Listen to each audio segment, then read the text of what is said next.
بلوچستان میں حالیہ دہشت گرد حملوں کے بعد سوشل میڈیا پر سیکیورٹی فورسز کے خلاف چلنے والی تضحیک آمیز مہم نے پاکستان تحریک انصاف کو براہ راست دفاعی پوزیشن میں لا کھڑا کیا ہے۔ سول اور عسکری قیادت کے عطاف سے بچنے کے لیے پی ٹی آئی قیادت نے پہلی بار دو ٹوک انداز میں فورسز اور شہداء کو نشانہ بنانے والے سوشل میڈیا اکاؤنٹ سے اعلان لا تعلقی کر دیا ہے۔ تاہم حقیقت یہ ہے کہ جو سوشل میڈیا بریگیڈ کل تک پی ٹی آئی کی سب سے بڑی طاقت سمجھا جاتا تھا، وہ آج عملاً پارٹی قیادت کے کنٹرول سے باہر ہو چکا ہے۔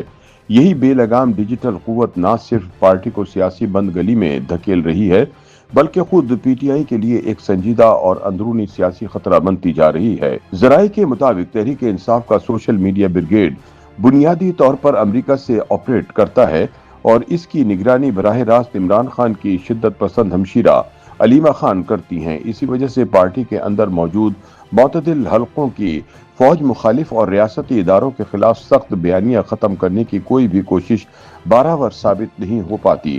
علیمہ خان کی عاشرباد سے بیرون ملک بیٹھے اس سوشل میڈیا نیٹ ورک نے پارٹی پالیسی سے ہٹ کر خود کو ایک آزاد اور طاقتور پلیٹ فارم کی صورت دے دی ہے۔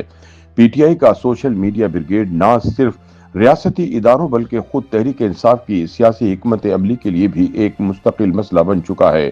سونے پہ سہاگا یہ کہ عمران خان کی ہمشیرہ علیمہ خان پارٹی کے سوشل میڈیا بریگیڈ کی نگران ہیں اور وہ بھی فوج مخالف بیانی سے پیچھے ہٹنے کو تیار نہیں۔ ناقدین کے مطابق یہی وجہ ہے کہ تحریک انصاف کا سوشل میڈیا بریگیڈ فوج مخالف اور انتہا پسندانہ بیانی سے پیچھے ہٹنے کو تیار نہیں، حالانکہ پارٹی کے اندر سے آوازیں بلند ہو رہی ہیں کہ علیمہ خان اور P T I social media brigade کا یہی رویہ عمران خان کی رہائی کی راہ میں سب سے بڑی رکاوٹ بن چکا ہے۔ تحریک انصاف کے معتدل رہنماؤں کا موقف ہے کہ اگر عمران خان کو جیل سے باہر لانے کا کوئی عملی راستہ موجود ہے تو وہ فوج مخالف بیانیے کے خاتمے اور فوجی اسٹیبلشمنٹ اور حکومت کے ساتھ مذاکرات کے آغاز سے ہو کر گزرتا ہے۔ تاہم پارٹی کے اندر موجود سخت گیر عناصر اور سوشل میڈیا بریگیڈ کی مزاحمت کے باعث یہ موقف اب تک فیصلہ کن شکل اختیار نہیں کر سکا۔ سیاسی تجزیہ کاروں کے مطابق سب سے اہم سوال یہ ہے کہ کیا عمران خان خود ذہنی طور پر اس بات کے لیے تیار ہیں کہ وہ اپنی سوشل میڈیا طاقت کو محدود کریں، خصوصاً جب وہ ماضی میں اسی پلیٹ فارم کو اپنی سب سے بڑی سیاسی قوت اور مخالفین کے خلاف مؤثر ہتھیار کے طور پر استعمال کرتے رہے ہیں۔ مبصرین کے مطابق عمران خان کے سیاسی سفر میں سوشل میڈیا کو ججوں، سرکاری افسران، صحافیوں، سیاسی مخالفین اور حتیٰ کہ عسکری قیادت کے خلاف بھی بھرپور انداز میں استعمال کیا گیا اور وقتی طور پر سیاسی فائدہ بھی حاصل ہوا۔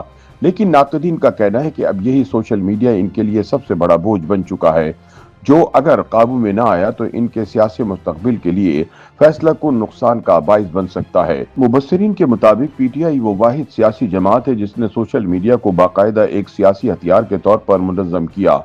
2014 کے دھرنے سے لے کر 2018 کے انتخابات اور پھر حکومت کے خاتمے کے بعد کی مزاحمتی سیاست تک پارٹی کا ڈیجیٹل نیٹ ورک اس کی سب سے بڑی طاقت سمجھا جاتا رہا۔ یہی نیٹ ورک بیانیہ بناتا، مخالفین کو دفاعی پوزیشن میں لاتا اور پارٹی قیادت کے لیے ایک متحرک سیاسی دباؤ پیدا کرتا تھا۔ تاہم وقت کے ساتھ ساتھ یہی طاقت ایک بے لگام قوت میں تبدیل ہو گئی جس پر نہ پارٹی ڈسپلن لاگو رہا اور نہ ہی قیادت کی ہدایات مؤثر ثابت ہوئیں۔ بلوچستان میں دہشت گردی کے واقعات کے بعد جب سوشل میڈیا پر فورسز، شہداء اور ریاستی اداروں کے خلاف نفرت انگیز مواد پھیلنا شروع ہوا تو اس کا براہ راست نقصان پی ٹی آئی کو پہنچا۔ ریاستی اداروں کے خلاف اس نوعیت کی مہم نے نہ صرف پارٹی کو قومی سطح پر تنقید کی زد میں لا کھڑا کیا بلکہ پی ٹی آئی کے اس دیرینہ موقف کو بھی کمزور کیا کہ وہ دہشت گردی کے خلاف قومی اتفاق رائے کا حصہ ہے۔ یہی وہ لمحہ تھا جب پارٹی قیادت کو پہلی بار کھل کر اپنے ہی ڈیجیٹل کارکنوں سے فاصلہ اختیار کرنا پڑا۔ پی ٹی آئی قیادت کی جانب سے لا تعلقی کا اعلان دراصل ایک سیاسی مجبوری تھا، نہ کہ محض ایک اخلاقی موقف۔ پارٹی کو بخوبی اندازہ ہے کہ دہشت گردی جیسے حساس معاملے پر ابہام یا دوغلا پن اسے مزید تنہائی کی طرف دھکیل سکتا ہے۔ یہی وجہ ہے کہ قیادت نے واضح الفاظ میں کہا کہ فورسز اور شہداء پر تنقید ناقابل قبول ہے۔ تاہم اس اعلان کے باوجود اصل مسئلہ اپنی جگہ موجود ہے۔ پارٹی کے پاس اپنے سوشل میڈیا نیٹ ورک کو کنٹرول کرنے کا کوئی مؤثر طریقہ باقی نہیں رہا۔